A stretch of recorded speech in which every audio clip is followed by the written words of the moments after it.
Next, we'll be looking at formulas. Formulas are algebraic equations where there's usually more than one variable.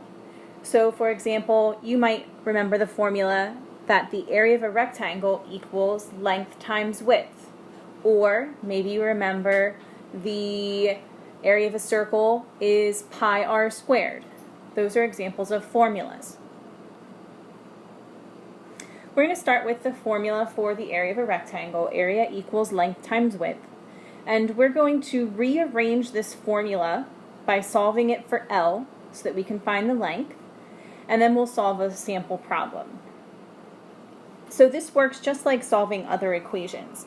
In this problem, if I'm trying to solve for the L, that means I need to use an inverse to get rid of the W.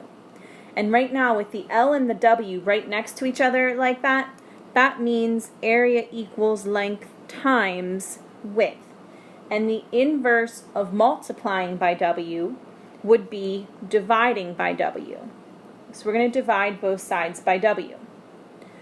On the right-hand side, W divided by W equals 1. And 1 times L is just L. So it's almost as if those W's cancel out. On the left-hand side, A divided by W won't simplify. It'll just be A over W since they're different variables. Sometimes you might have something that will simplify, but not in this case. So length equals area divided by width is another way to write the formula area equals length times width. Now when we go over to try our example, we're going to use this new formula to find the length of a rectangle that has an area of 35 square feet and a width of 7 feet. So they're telling us to find L, which is why we solved for L. They're giving us the area of 35 square feet. And they're giving us the width of 7 feet. 35 divided by 7 is 5. And feet squared divided by feet is just a feet. So the length of that rectangle would be 7 feet. Another formula you might often see is I equals PRT, or this is the simple interest formula. Interest equals principal times rate times time. First I'm going to take this equation and solve it for R so that I can find the rate. And then I'll use that new equation to solve a problem. So if I'm trying to solve for R, that means I'm trying to use inverse operations to eliminate the P and the T. Remember that PRT means P times R times T. And the inverse of multiplying is dividing.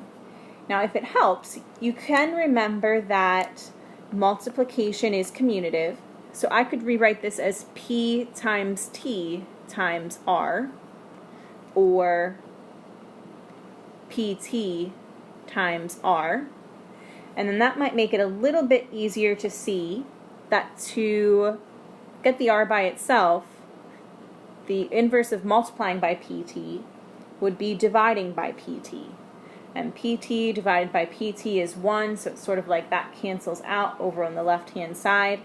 And then that would leave me with just an R on the right-hand side. And then on the left, I, P, and T are all different variables, so none of those simplify.